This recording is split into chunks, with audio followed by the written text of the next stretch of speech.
Well, hello there, and welcome to this episode of The Terri Cole Show. That I want to start with a question.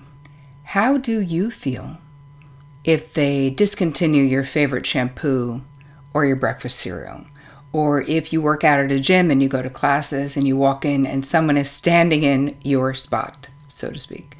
How do you feel? How do you feel about change? Because that is what I'm covering in this episode. Does it make you anxious? Does it make you nervous? Does it make you uncomfortable? I'm going to be walking you through how to navigate change and growth, because even positive change as human beings creates anxiety for us. Even the most exciting things in the world, from getting married to buying a home, are anxiety provoking because they create change in our lives. That even if it's change we want, we need to sort of mourn the loss of the way life was. So that's all the things that we're going to be covering in today's episode. But before we get into it, if you happen to be new to my YouTube channel, well, hello and welcome. I'm so happy that you are here. So please introduce yourself in the comments because we are friendly. Don't forget to subscribe and hit the bell icon so that you get notified every time I roll out something new, which is every Tuesday and every Thursday. And I wouldn't want you to miss a thing. So if you don't know me, because you are new here, my name is Terri Cole. I'm a licensed psychotherapist and a relationship expert and the author of Boundary Boss, which you can get at boundarybossbook.com. I love to highlight your questions and your comments. You guys know I read everything that comes in to this YouTube channel because I'm crazy like that. So I want to say thank you, and I want to today shine a light on a comment from Birdie under the episode called Don't Get Sucked Into Conflict, 11 Tips to Handle Difficult People. Birdie says, another great video. Terri, thank you. With the help of your book and videos, I've really set up and upheld my boundaries this year. It's been so hard to do as I'm a people pleaser and a highly sensitive person, but I finally realized their issues and misery are not mine to take on, fix, change, etc. I no longer care if they are pissed off at me for setting a boundary. They'll get over it. Well, isn't that accurate, Birdie? So thank you for taking the time to write a note, because I read them all and I really do appreciate you guys being here, because if it wasn't for you, there would be no YouTube channel here with me sitting in the middle of it. So thank you, thank you, thank you. All right, let's move on to today's content. Part of what inspired me to do this episode is that in my new community, right now we're calling it TC's VIPs, I have a new, very reasonably priced community where I go live and do a live Q&A once a month, and there's a bunch of other benefits that you get for being in the community, but it's really for people who love the YouTube channel, for people who love the podcast. If you're interested in checking it out, go to terricole.com/VIP to get all the details. But in the meantime, one of the benefits of being in the community is that I listen to what it is you have to say about what it is you want to learn. So someone from the community was generous enough to share the story that she found herself in a sea of change, which shifted her perception so deeply that almost everything in her life changed. So she's happy for the change. It's a positive change, but basically was asking if I could help her or do an episode on navigating change. Like, what do we need to do to healthily navigate change? So that is what we're talking about, which is basically the grief and growth of navigating change, right? Because what does it really mean to change? It means that something was one way and now it's going to be different. And we are going through this all throughout our lives, you guys, right? The life cycles, we call them. Everything changes. As my teacher and my friend and my soul brother, David G., would say, the only thing we can ever count on is that everything is going to change because this is life. So from growing up, things change, from leaving our family homes to being independent, to then potentially partnering, if that's something that you do, to potentially having kids of your own, to getting into middle age, to getting old and then passing. I mean, this is the life cycle. Not to be depressing, and it's not depressing. This is what it is, though. And so when we are really attached to things staying the same, change can be extremely threatening and really painful. And I feel like part of this story is that we have to learn how to honor change. And there are many things that happen, not just the life cycle, of course, of changes. So if I were to say a big change in my life that happened was after I was diagnosed with cancer when I was in my early 30s, which was long ago, but there was a change. My self-perception changed from having that experience. I felt betrayed by my own body. I was a vegetarian. I was very healthy, or at least so I thought. I worked out all the time. I just couldn't believe it. I was like, what? You've got to be kidding me. This is like a cosmic joke that I would get cancer. And it's so, youth is wasted on the young people because it's so sort of funny. Not funny, haha, but it never entered my mind because I was always young and healthy that anything would happen to me that would make me not young and healthy.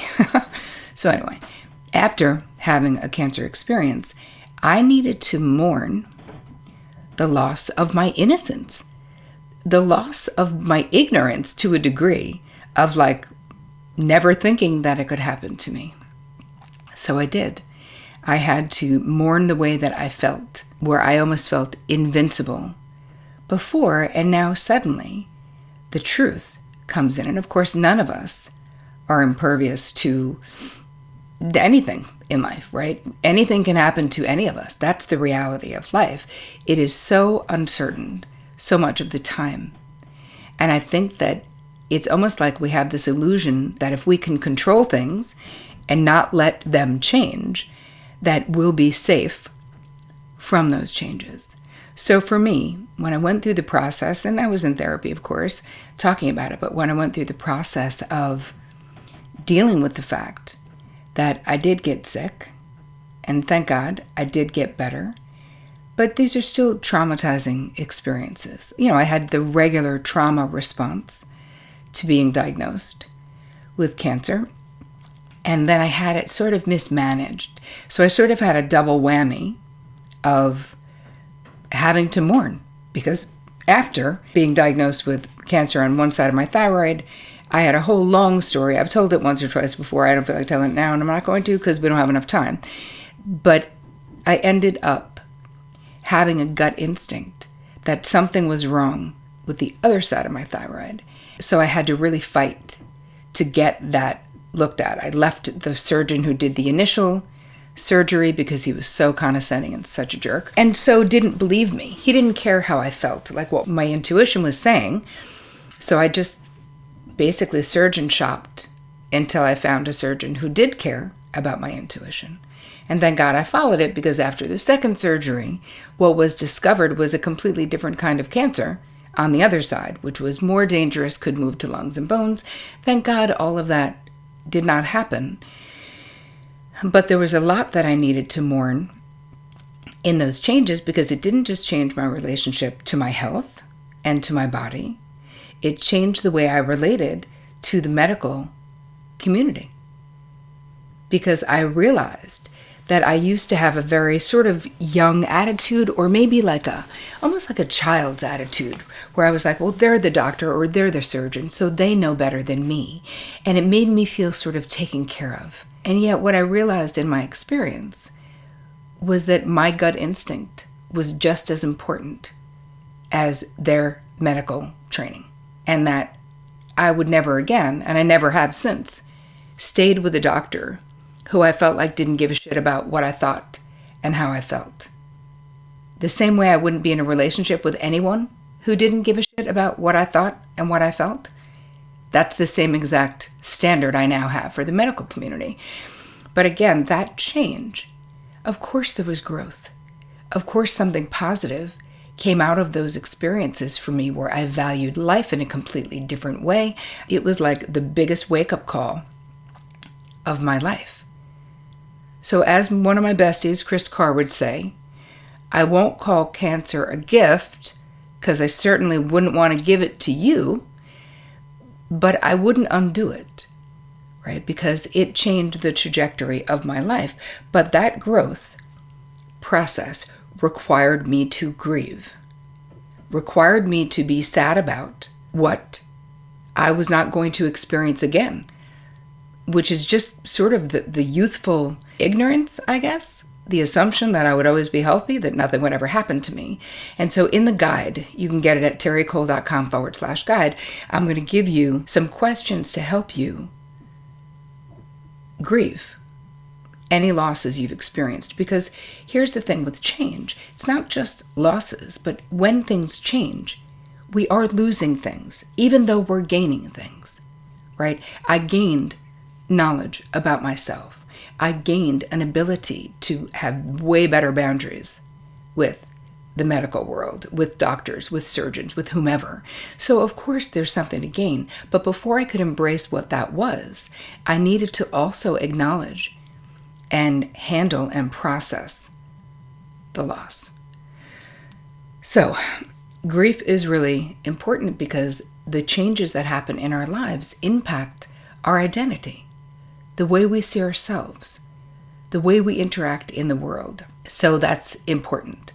Of course, there are benefits of change and transformation, right?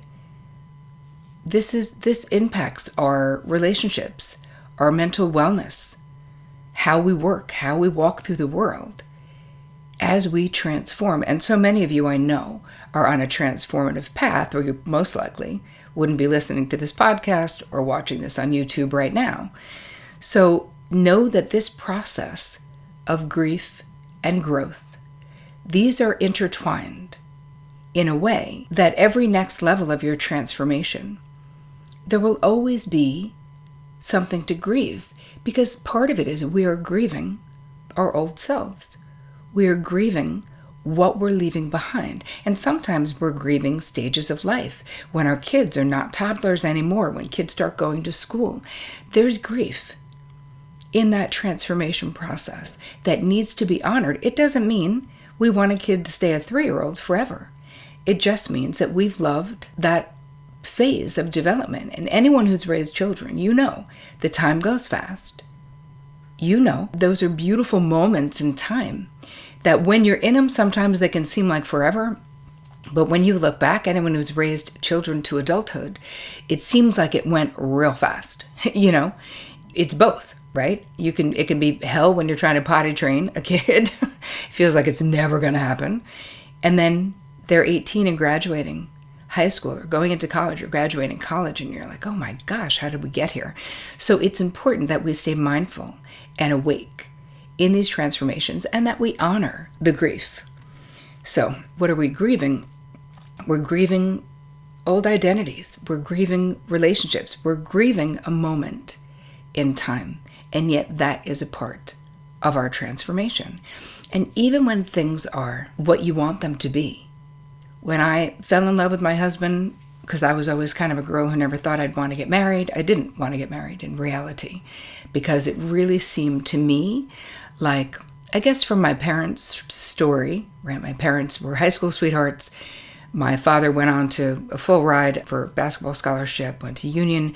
My mother worked at the GE factory for 2 years to save money because both of my parents grew up very poor.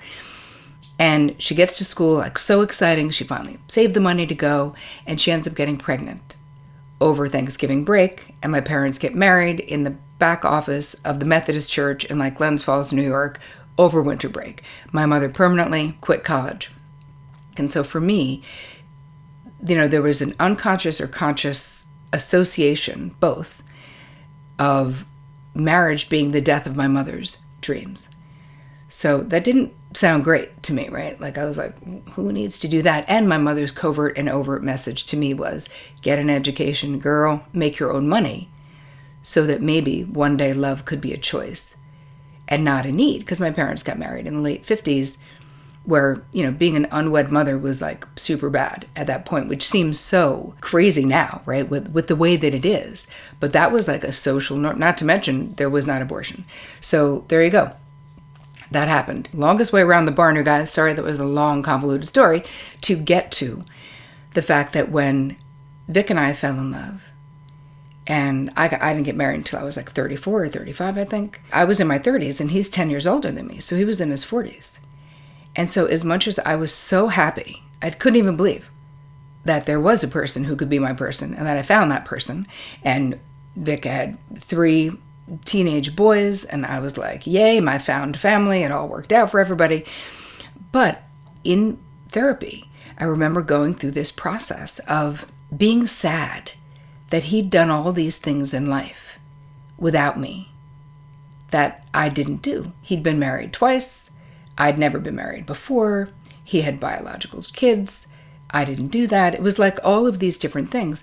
And my therapist very astutely was like, Terri, you need to mourn the way you thought this was going to happen for you. And she's like, what did you think? And I was like, I don't know. I mean, I thought I'd marry someone the same age as me, maybe have a kid. I mean, it wasn't my identity in the way of biologically feeling compelled. I mean, these kids now, my found family, are my kids, and I've got 7 grandkids. I mean, so I don't feel like I've lost anything in that way, but I needed to mourn, according to Bev, the way that I thought it was going to be, so that I could be fully present to embrace the wonderful way that it was. And at first I felt guilty. I was like, what do you want? Like, what do you need to be happy, Terri? Like, you need everything? Like, you found this amazing guy that you want to spend the rest of your life with. Like, isn't that enough?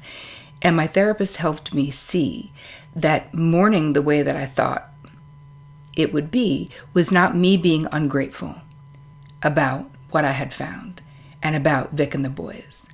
That it was a natural part of transformation. So grieving and growth go together, and I needed to grieve to not just accept the way it was, right? Grieving that I was never going to have Vic in his 20s or his 30s. That was something to grieve. I wanted more longer life with him, although it's been 25 years and it's amazing and we're both perfectly fine. But the process of grieving is so powerful, and it puts us in a position to be more accepting of the changes in life, and that this is a natural part of life. And that mourning things doesn't mean you're ungrateful. It means you're processing, right? And this helps us also learn to embrace like the new identity, the new change, you at the next level, and to embrace what opportunities that brings. So dealing with change, dealing with growth is a really important skill. And I've given you a bunch of ideas in the guide. You can get that at terricole.com/guide. But I'm curious to know, what is your relationship with change and transformation? Are you good with it? Is it very difficult for you? And let me know if this episode was helpful. I really hope that it was. I would love to hear from you. If you think this episode is something that can help someone else, please share it with the people in your life. I hope you have an amazing week. And as always, take care of you.